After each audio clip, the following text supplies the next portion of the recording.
Hey, what's going on, everybody? Here's another episode of Real Life Solutions with Uncle T, and we're talking about some things today. And I thought this was interesting. I know a lot of people smoke weed, and I'm here to tell you that weed is not weed like it used to be. When I was growing up in the 70s, 80s, and 90s, you knew when you smelled weed, you knew what it smelled like. This stuff they got today is not weed. I don't know what it is. I asked my oldest son, I said, what is that mess y'all be smoking? And he said it's called skunk.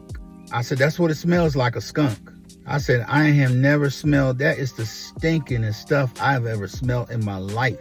I said, that ain't weed, man. That stuff is made in a laboratory or something where it's soaked in chemicals.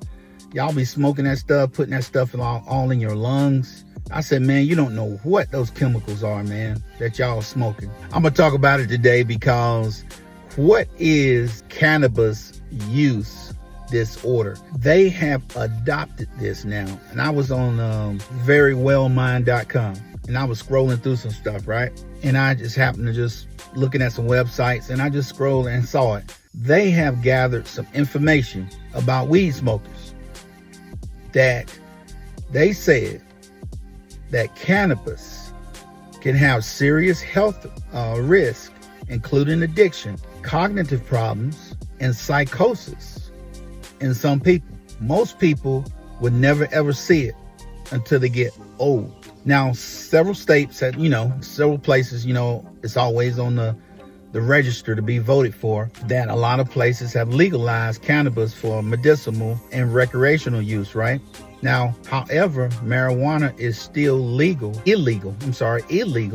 on the federal law, even though states on a state level, they have authorized it. They have said that symptoms of cannabis use disorder include drug cravings, using more cannabis than intended, developing a tolerance, and continuing to use despite negative consequences. They always said that weed had negative consequences. They always said that, but nobody has never really found any evidence that weed is killing people. This is not heroin. It's not like opiates. The most thing happens, somebody smoke weed, they go to sleep and they want to eat. When they wake up, they just get the munchies and want to eat. It's not alcohol. You can get enemies in a room and smoke some weed and they'll be high-fiving each other, hugging on each other, and acting like they're the best of friends if they was in there smoking weed. Put some liquor in there and see what happens. You're going to have a shootout, a stabbing, a killing, or something when that alcohol is introduced. So I haven't seen where weed is actually killing America. Do I want to smoke weed? No, I don't want to smoke any weed.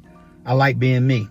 I like having my own high. Now, the cannabis use disorder is giving a lot of problems to a lot of people. It's been problematic. The condition was introduced into the Diagnostic and Statistical Manual of Mental Health, 5th edition, or DSM-5. Weed smoking has gotten so out of control, it is now a diagnosis, like mental health. It is a mental health diagnosis. Cannabis use disorder, they say it affects about 10% of 193 million cannabis users around the world. Now, see, this is around the world. 193 million, it only affects about 10%. That's not a lot. People can be impacted by the use of the drug and not be addicted. There are people who can smoke weed every once in a while and they're not addicted. But then you have those folks who got to smoke every day. If they don't smoke every day, something wrong. I want you to, these were the signs and the symptoms that the website gave. If you have cannabis use disorder, these are the signs that they gave. And I want you to remember a lot of these signs because I'm getting ready to tell you if you are a mild, moderate, or a severe pothead just by these signs, okay? The first one is that continuing to use cannabis despite physical or psychological problems.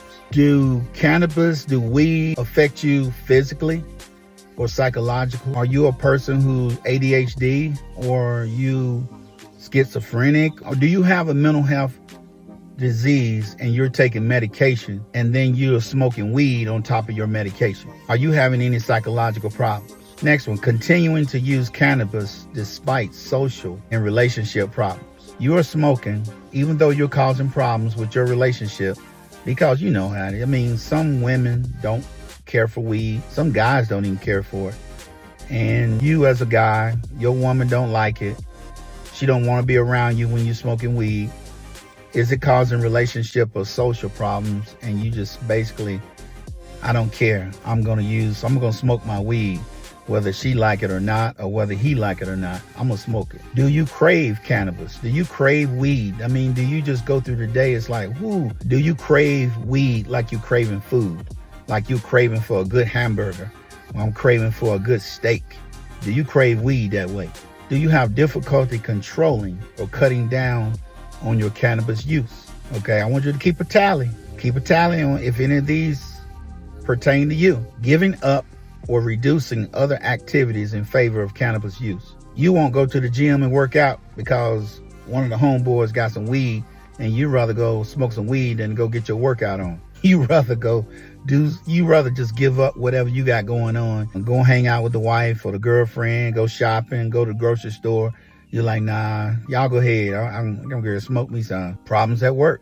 Discontinuing weed or cannabis. Do you go through withdrawals if you ain't smoked some in a long time? Do you start tripping? Now, based on the website, on these symptoms and classifications, I want you to rate yourself on how bad you are. If you are a mild pothead, you only had 2 to 3 symptoms on this paper. If you are a moderate pothead, you had 4 to 5 of these symptoms. If you are a severe, straight up pothead, you had 6 or more. If you started using weed before the age of 18, you have a high risk of becoming addicted. I just thought I'd share this with everybody because I thought it was very interesting that they have now made weed smoking a mental health problem. So there are a lot of people out here walking around who's got mental health weed problems. You got a lot of weed problems, man. You got some mental health issues. So this is crazy, but until we talk again, you guys, leave your comments, subscribe. And like I said before, I'm trying to reach 600 subscribers. Share my videos. Give me that likes. Hit that subscribe button. Until we meet again, guys, for the next show. I'll talk to you guys later. Y'all have a good one. Talk to you later. Uncle T's out.